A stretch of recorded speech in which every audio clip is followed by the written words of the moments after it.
Blood pressure क्यों है इतना ज़्यादा और ब्लड प्रेशर होता कैसे है? लेटेस्ट जो गाइडलाइंस हैं जो अमेरिकन हार्ट एसोसिएशन ने दी हैं वो सिस्टोलिक ब्लड प्रेशर ऊपर वाला ब्लड प्रेशर जो है नॉर्मल वैल्यू 120 से कम होनी चाहिए और नीचे वाला ब्लड प्रेशर जिसको हम डायस्टोलिक ब्लड प्रेशर कहते हैं वो 80 से कम होना चाहिए। ठीक है, और जिन लोगों का मामूल ब्लड प्रेशर अराउंड 150/100 रहता है, जी जी तो वो लोग तो मतलब they are near to emergency.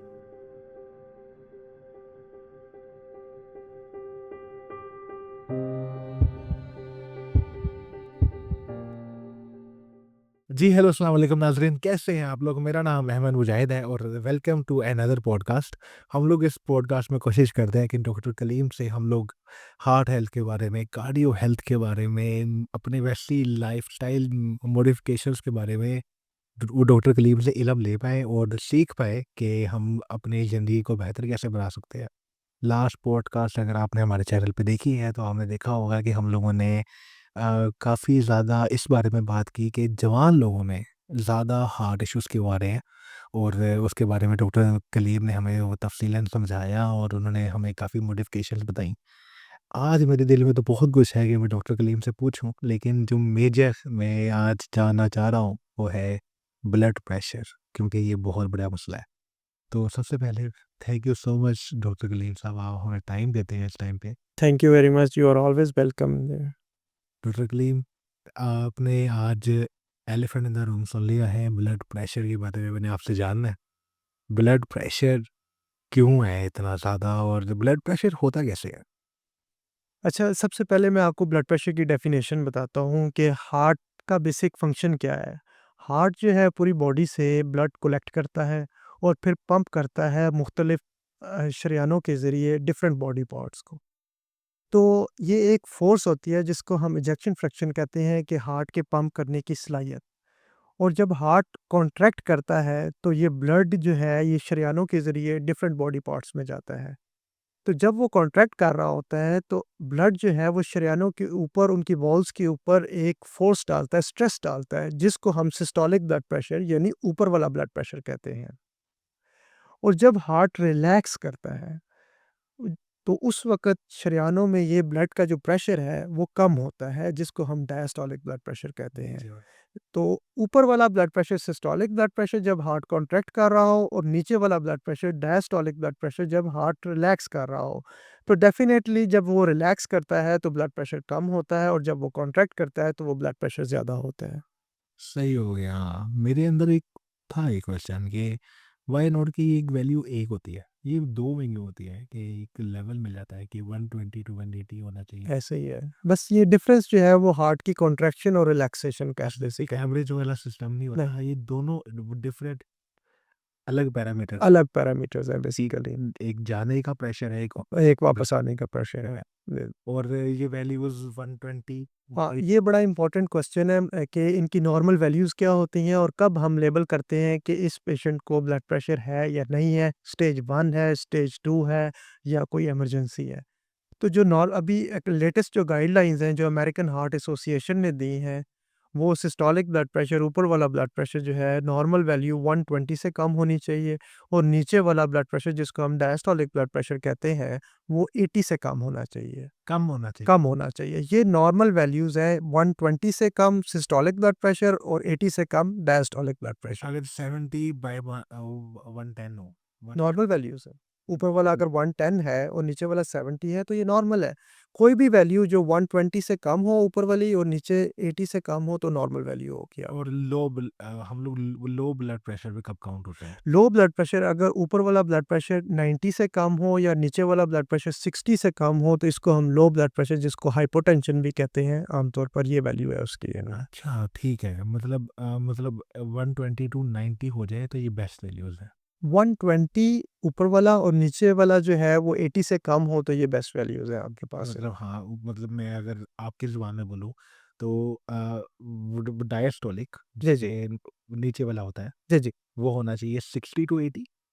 80 से कम हो बेसिकली। 80 से कम। और 60 टू 80 यानी नॉर्मल वैल्यूज़ है उसकी। 60 टू 80 जी, जी। में आप नॉर ऐसे ही है, बिल्कुल ऐसे ही। और जो वो सिस्टोलिक है, सिस्टोलिक, जी, जी। सिस्टोलिक है, जो ऊपर वाला हम कहते हैं, वो होना चाहिए आपका 90 टू 120। यस, बिल्कुल, अब आपने अंडरस्टैंड कर अब इसमें आगे जाना हाइपरटेंशन में जी। स्टेजेस हैं। हाँ, उसमें फिर आगे स्टेजेस आ जाती हैं कि अगर ऊपर वाला ब्लड प्रेशर आपका सिस्टोलिक ब्लड प्रेशर 120 से 129 के दरमियान में है, यानी 130 से कम है, तो इसको हम प्री हाइपरटेंशन, एक टर्म है, कहते हैं। ये स्टेज 1 में नहीं आती, लेकिन इसका ये मतलब है कि आपको ब्लड प्रेशर होने का रिस्क है, लेकिन अभी हुआ नहीं है। तो आप अपनी लाइफ़स्टाइल को ऐसे मॉडिफ़ाई करें कि आपको ब्लड प्रेशर फ्यूचर में ना हो। एक दफ़ा सिस्टोलिक ब्लड प्रेशर ऊपर का 130 से क्रॉस हो जाएगा, तो फिर आप स्टेज 1 हाइपरटेंशन कैटेगरी में लाया करेंगे, और इसी तरह डायस्टोलिक ब्लड प्रेशर अगर 80 से क्रॉस कर जाता है, तो वो स्टेज 1 हाइपरटेंशन होती है। अब स्टेज 2 हाइपरटेंशन क्या है? अगर आपका सिस्टोलिक ब्लड प्रेशर 140 से अबव चला जाए, या फिर आपका डायस्टोलिक ब्लड प्रेशर 90 से अबव चला जाए, तो ये स्टेज 2 हाइपरटेंशन होती है। और इसी तरह अगर आपका blood pressure, systolic blood pressure 180 से ऊपर चला जाए, या फिर डायस्टोलिक ब्लड प्रेशर 120 से ऊपर चला जाए, तो ये हाइपरटेंशन इमरजेंसी है। इसको क्राइसिस भी कहते हैं, हाइपरटेंशन क्राइसिस। ऐसी सूरत हाल में आपको फ़ौरन इमरजेंसी में जाना चाहिए, ताकि आपका फ़ौरन ट्रीटमेंट हो सके। ठीक है, और जिन लोगों का मामूल ब्लड प्रेशर अराउंड 150/100 रहता है, जी, जी। तो वो लोग तो मतलब they are near to emergency. ये एक बहुत बड़ा अलमिया है कि पाकिस्तान की एक मेजॉरिटी जो पॉपुलेशन है, उसको ब्लड प्रेशर का मर्ज़ लायक है, लेकिन उनको पता ही नहीं है। इसको इसी वजह से साइलेंट किलर भी कहते हैं, यानी खामोश कातिल। इसकी बज़ाहिर कोई सिम्पटम्स नहीं होते, कोई अलामात नहीं होती।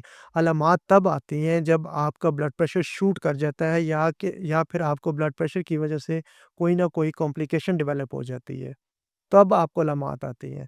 अब इसकी प्रेवलेंस के बारे में मैं आपको बताऊँ कि अगर आप अमेरिका में बात करें, तो इस वक़्त हर तीसरा मरीज़ ब्लड प्रेशर का पेशेंट है, और पाकिस्तान में हर दूसरा मरीज़ जो है वो हाई ब्लड प्रेशर का पेशेंट है, और इनमें से 50% लोगों को पता ही नहीं है कि उनको ब्लड प्रेशर का मर्ज़ लायक है।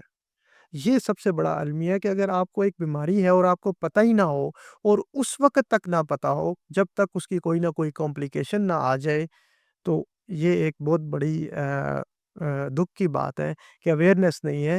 ये हमारे यहाँ स्क्रीनिंग नहीं होती प्रॉपर ब्लड प्रेशर की, जिसकी वजह से बहुत ज़्यादा कॉम्प्लिकेशंस डेवलप हो जाती हैं।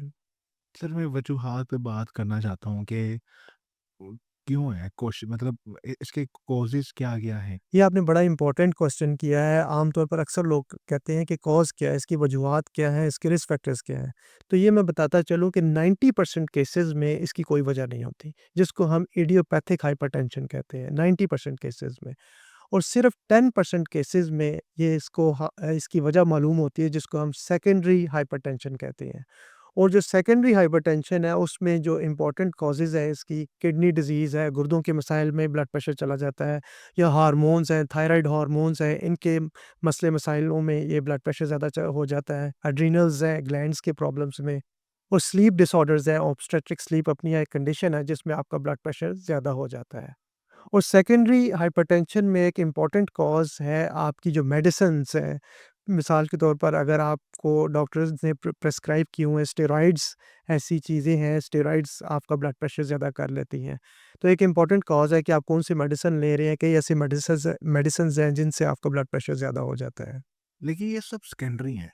ये सेकेंडरी है। 90% 90% केसेज़ में कोई कॉज़ आपको नहीं पता लगती, इसी वजह से इसका साइलेंट किलर के तौर पर ये मशहूर है, और आपको पता ही नहीं होता कि आपको ब्लड प्रेशर है या नहीं है, और इसकी कोई कॉज़ नहीं होती। हाँ, कुछ रिस्क फैक्टर्स ऐसे हैं, जिसका आप ये कह सकते हैं कि ये ब्लड प्रेशर की कंडीशन को कर सकता है। मिसाल के तौर पर अगर कोई ओबीज़ है, मोटापा जो है, तो इसमें ब्लड प्रेशर के होने के चांसेस ज़्यादा होते हैं। इसी तरह अगर आपका साल्ट इंटेक ज़्यादा है, कई लोग खाने के ऊपर एक्स्ट्रा साल्ट डालते हैं, उसमें भी आपका ब्लड प्रेशर ज़्यादा हो सकता है। जो जो लोग जंक फूड्स खाते हैं, उनमें भी फ्रीक्वेंसी ब्लड प्रेशर होने की ज़्यादा होती है। या लाइफ़स्टाइल आपका कैसा है, सेडेंटरी लाइफ़स्टाइल, जो लोग बैठे रहते हैं सारा दिन, बैठ के काम-काज करते हैं, उसमें भी ब्लड प्रेशर होने के चांसेस ज़्यादा होते हैं। इसमें स्ट्रेस ओ भी है। और सोसाइटी में एक बहुत इम्पोर्टेंट बात जो कि मैं ज़रूर मेंशन करूँगा कि आजकल स्ट्रेस और एंग्ज़ायटी जो है, वो बहुत कॉमन हो चुकी है, जो कि एक बहुत बड़ा रिस्क फैक्टर है मुख्तलिफ डिज़ीज़ का, जिसमें से एक ब्लड प्रेशर भी है आपका। और हम लोगों ने लास्ट पॉडकास्ट में बात की थी कि स्ट्रेस तो हम कम कर ही नहीं पा रहे ना पाकिस्तान में। ऐसे ही है, स्ट्रेस जो है ये एक बहुत बड़ा इशू है, वो नहीं कर पाते। जिसको अभी तक हम कंट्रोल नहीं कर सके हैं। और ये डे बाय डे इंसा हमारी ज़िंदगियों में स्ट्रेस जो है वो ज़्यादा होता जा रहा है। सर मैंने तो इस तरह भी सुना हुआ है कि रात को ब्लड प्रेशर तेज़ हुआ है और एकदम जैसे आपने बताया ना कि 180 से ऊपर चले जाता है, जी, एकदम क्राइसिस में गए हैं जी, जी। और हार्ट अटैक आया है और डेथ हुई। हाँ, अब ये एक इम्पोर्टेंट आपने चीज़ पूछी है कि फर्स्ट टाइम डायग्नोसिस। जब मसलन आपने कभी ब्लड प्रेशर चेक, हमारी पॉपुलेशन जो है वो स्क्रीनिंग ही नहीं करती, अपना ब्लड प्रेशर चेक ही नहीं करती, और उनको सालों साल ब्लड प्रेशर चल रहा होता है और उनको पता ही नहीं होता कि उनको ब्लड प्रेशर है या नहीं है। फिर जब ब्लड प्रेशर हार्ट को डैमेज कर चुका होता है, उस वक़्त जो दिल की शरियानों को डैमेज कर चुका होता है, तो कई दफ़ा इस तरह होता है कि रात को स्पेशली अर्ली मॉर्निंग में आपके ऐसे हार्मोन्स रिलीज़ होते हैं जो कि आपका हार्ट रेट भी बढ़ा देते हैं और आपका ब्लड प्रेशर भी बढ़ा देते हैं। और जब वो ब्लड प्रेशर शूट करता है, तो वो उसमें आपको हार्ट अटैक होने के चांसेस होते हैं, और हमारे पास इमरजेंसी में कई ऐसे केसेस आते हैं स्पेशली अर्ली मॉर्निंग, जिनका ब्लड प्रेशर ज़्यादा होने की वजह से उनको हार्ट अटैक हुआ होता है। इसमें भी मैं अगेन ये बात करूँगा कि आप अपना ब्लड प्रेशर फ्रीक्वेंटली चेक करते रहें, ताकि अर्ली डायग्नोसिस हो सके और ताकि प्रॉपर ट्रीटमेंट उसका हो सके। समझ गया हूँ मैं बात को। इसमें आपने जैसे मुझे कभी क्राइसिस की बात बताई है ना, मैं आपको एक बात बताऊँ, मेरे अपने वालिद साहब की बात है अच्छा। कि वालिद साहब मेरे कुवैत होते थे, तो आए हुए थे, तो उन्होंने मेरे ना कज़न ने, तायाजाद भाई ने सिर्फ़ चेक करने के लिए कि अब्बू का भी चेक कर लेते हैं, तो चेक किया तो अब्बू का ब्लड प्रेशर आया 190/120। हुँ, सही, सही। और हमें तो लगा कि हमें हमसे ना वो चेक करने में गलती हो रही है। तो पहले 3 से 4 बंदों ने बार-बार चेक किया, तो यही आ रहा था 190/110 और ये वाली रेशोज़ आ रही हैं और एकदम हम उनको हॉस्पिटल ले गए हैं। जी, तो अब्बू ने बताया कि मेरा तो रहता ही इतना है, अच्छा, मेरे लिए तो नॉर्मल है ये। नॉर्मल। अब्बू कहते मेरा तो नॉर्मल है, मैंने पहले भी 1 दफ़ा चेक करवाया था, पहले भी इतना ही था। तो उसके बाद भी अब्बू का कंट्रोल करने की कोशिश की, लेकिन अब्बू का कंट्रोल करने के बाद भी 150 से अबव ही रहता था, ऊपर वाला हुँ, डायस्टोलिक, हुँ। जो सिस्टोलिक है, और अब्बू का अराउंड 100 ही रहता था, जो नीचे वाला था। उसके बाद अब्बू को काफ़ी बीमारियाँ हुई हैं इस चीज़ से। ऐसे ही है। मैं वही आपको रिपीट करता हूँ कि असल में हमारी पॉपुलेशन में लोगों को अवेयरनेस नहीं है, उनको नहीं पता लगता कि उनको ब्लड प्रेशर है, ब्लड प्रेशर का मर्ज़ है या नहीं है। जिस तरह आपने बताया कि वो इमरजेंसी सिचुएशंस में ही पता लगता है।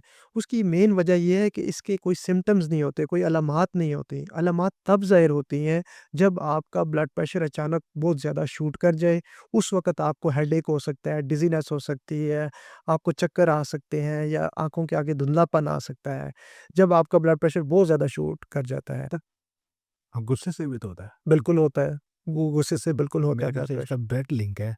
वो जो बंदे का ब्लड प्रेशर ज़्यादा रहता है, उस बंदे को गुस्सा ज़्यादा आता है और जिस बंदे को गुस्सा नहीं आता। अच्छा, इसमें दोनों चीज़ें आपस में वो कॉरेस्पॉन्ड करती हैं। अगर आपको स्ट्रेस ज़्यादा है, गुस्सा ज़्यादा आप करते हैं, तो आपका ब्लड प्रेशर भी ज़्यादा होगा, और अगर आपका ब्लड प्रेशर ज़्यादा है, तो आपको स्ट्रेस भी ज़्यादा होगा और गुस्सा। ये एक विशियस सर्कल है कि जो कि आपने दोनों चीज़ों को कंट्रोल करना है, अपने स्ट्रेस को भी, गुस्से को भी, और साथ में अपने ब्लड प्रेशर का भी ट्रीटमेंट करना है। ये बहुत इंपॉर्टेंट है। ये दोनों का ट्रीटमेंट साथ-साथ आपने करना है।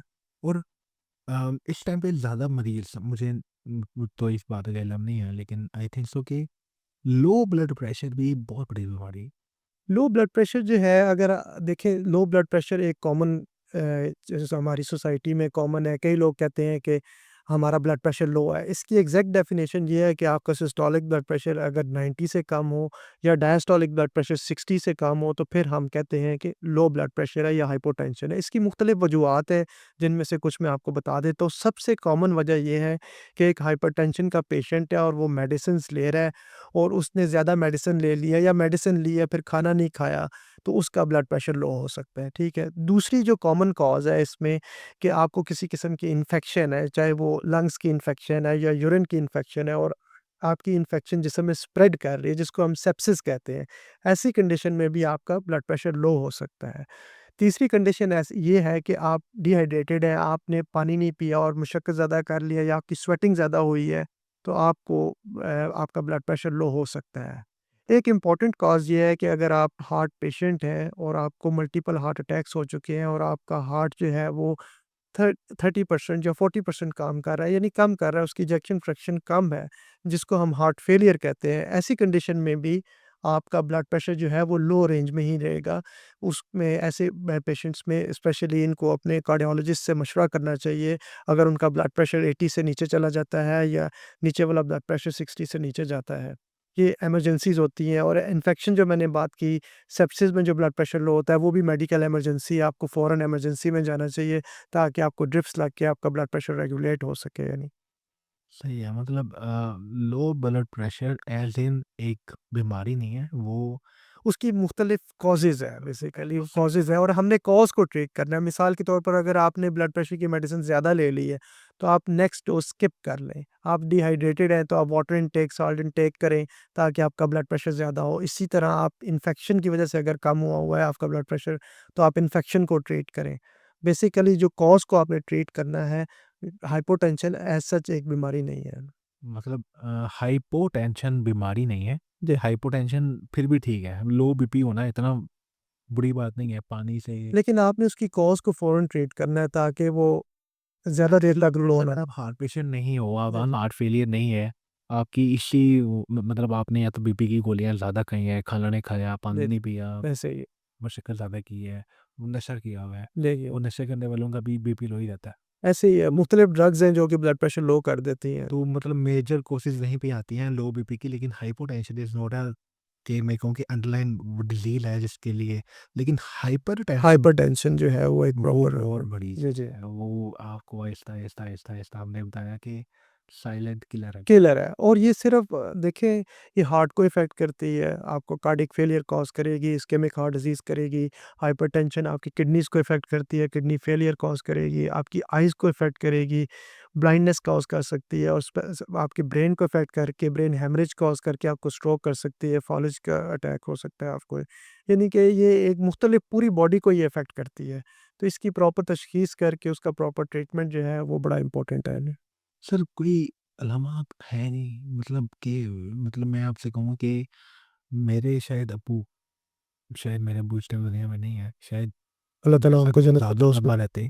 अगर मुझे 2 साल पहले पता होता कि यार ये ब्लड प्रेशर है वो और कोई अलामत ही नहीं है।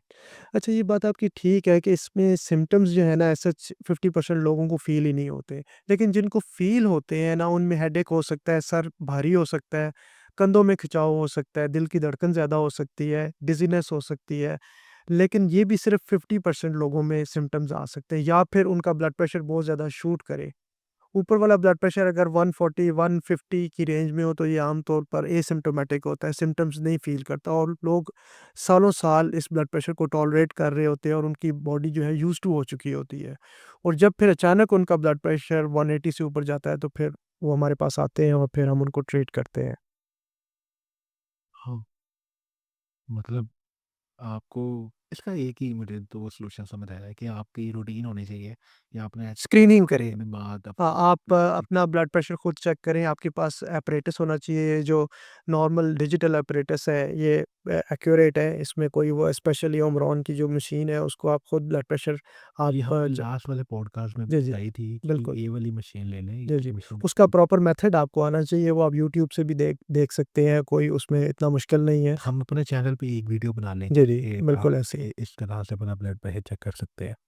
सर मैं मतलब इसके अभी तो हम लोग इसके बाद हम लोग कोशिश करेंगे कि अपनी ऑडियंस को थोड़ा-सा ट्रीटमेंट ऑप्शन बताएँ। जी, जी। लेकिन उससे पहले मैं जानना चाहता हूँ कि कोई ऐसे के सिनेरियो बन जाते हैं, कोई आपके सामने लेट्स सपोज़ कि मेरे सामने किसी का ब्लड प्रेशर शूट कर गया जी, जी, और मुझे नहीं समझ आ रहा मैं क्या करूँ? ऐसे ही है। भाई मुझे अच्छा, अब इसमें इम्पोर्टेंट चीज़ ये है कि अगर आपका ब्लड प्रेशर बहुत ज़्यादा शूट कर गया, जैसे मैंने आपको पहले बताया कि हाइपरटेंशन क्राइसिस हो गया, ऊपर वाला 180 से ऊपर और नीचे वाला जो है 120 से ऊपर हो गया, तो बेहतर तो यही है कि आप नियर बाय इमरजेंसी में जाएँ ताकि आपको ना सिर्फ़ ओरल मेडिसिन्स दी जाएँ बल्कि इंजेक्टेबल मेडिसिन्स भी दी जाएँ ताकि आपका ब्लड प्रेशर कंट्रोल हो सके। जिन लोगों को ब्लड प्रेशर का मर्ज़ लायक है, उनमें आमतौर पर घर में कैपुटिन की टैबलेट होती है, जो कि इमरजेंसी सिचुएशन में हम देते हैं, उन्हें कह देते हैं कि आप एक ग्लास ऑफ वाटर के साथ वो ले लें। कई लोगों को ये है कि वो ज़ुबान के नीचे गोली रख लेते हैं, लेकिन उससे वो नहीं रखनी चाहिए, आमतौर पर पानी के साथ ही लेनी चाहिए, क्योंकि उससे ये है कि फ़ौरन हाइपोटेंशन हो सकती है, ब्लड प्रेशर लो हो सकता है, तो फिर उसमें आपको रिकमेंडेड नहीं है वो चीज़। ज़ुबान के नीचे नहीं रखनी चाहिए, आपने वो पानी के साथ ले लें, और फिर भी अगर आपका ब्लड प्रेशर ज़्यादा है तो आप इमरजेंसी में जाएँ या अपने मॉलिज के पास जाएँ, ताकि वो अगर प्रॉपर्ली रिमोट मॉनिटर एरिया में हो जी, अगर आप रिमोट एरिया में हो मैं आपको ज़रा-सा कॉन्टेक्स्ट बताता हूँ जी, टेंशन का। मैंने अभी कुछ दिनों पहले एक इंडिया के डॉक्टर थे, उनकी एक वीडियो देखी, तो उन्होंने ना 3 मेडिसिन्स बताई। उन्होंने कहा कि हम अपने पेशेंट से कहते हैं कि आपने ये 3 मेडिसिन्स हमेशा अपने पास रखनी है। और पहले एक डिस्प्रिन थी, 2 ठीक, पीएम की। बिल्कुल और ऐसे ही। इनमें आई होप सो कि वो दोनों खून को पतला करने वाली गोलियाँ होंगी, मे बी। जी, ऐसे ही है। लेकिन उन्होंने कुछ इस तरह की फर्स्ट एड बताई। उन्होंने कहा कि आप हमेशा अपने बैग में एक पाउच के अंदर ये 3 गोलियाँ रखें। सही है। आपको कभी भी मसला आता है तो आप ये 3 गोलियाँ लें।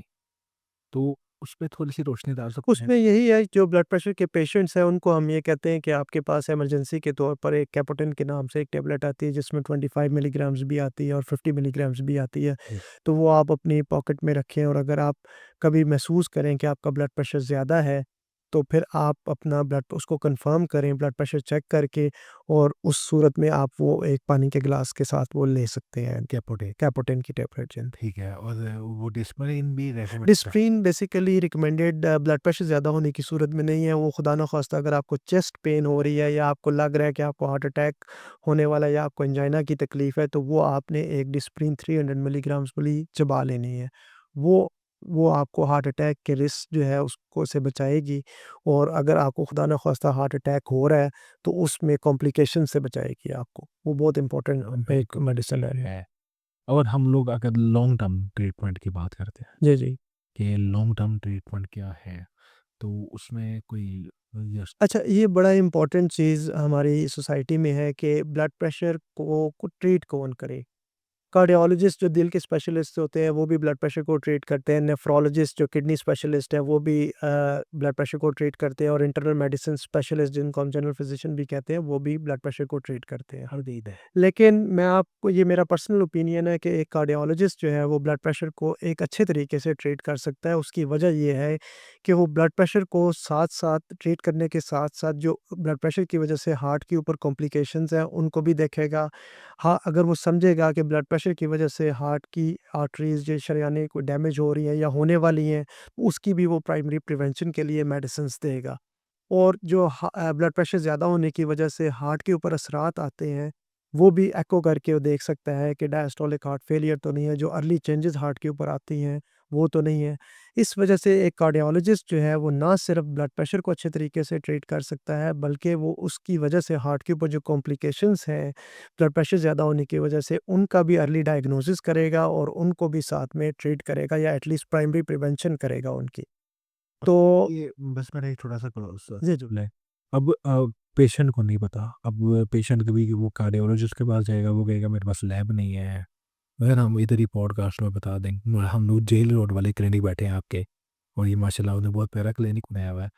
पूछना चाहूँगा बस यहाँ पे ही कि आपके पास एको की सर्विस यहाँ मौजूद है? बिल्कुल है, कार्डियो एको की फैसिलिटी हमारे पास मौजूद है, और ब्लड प्रेशर के ऐसे पेशेंट्स जो हमें कहते हैं कि हमारा साँस भी फूलता है, साँस भी फूलता है, या हमें कोई चेस्ट पेन होती है, अगर वो कहते हैं हमें चेस्ट पेन है, तो हमारे पास ईसीजी की फैसिलिटी, हम फ़ौरन उनकी ईसीजी कर लेते हैं। अगर वो कहते हैं कि हमारा साँस फूलता है, तो हम उनकी एको करके बता सकते हैं कि ब्लड प्रेशर की वजह से हार्ट के ऊपर कोई चेंजेस तो नहीं आई, जो कि साँस फूलने का बायस बन रही हैं। तो ये अंडर वन रूफ जो है, हम हार्ट की स्क्रीनिंग कर रहे हैं इस वक़्त, और ना सिर्फ ब्लड प्रेशर को ट्रीट कर रहे हैं, बल्कि हार्ट की भी साथ में स्क्रीनिंग करते हैं हम। मतलब ये हमारा जो जेल रोड वाला क्लिनिक है, मैं नीचे कोशिश करूँगा कि नीचे एड्रेस भी डाल दूँ। जी, जी। मतलब यहाँ पे हम लोग अगर ब्लड प्रेशर वाला मरीज़ भी लेके आते हैं, तो उसमें जैसे आपने बताया कि वो अर्ली आप बता सकते हैं कि वो दिल की शरीयानों को होने वाला कोई मसला है, तो आप वो भी ट्रीट करना शुरू बिल्कुल, डेफ़िनेटली, हाँ।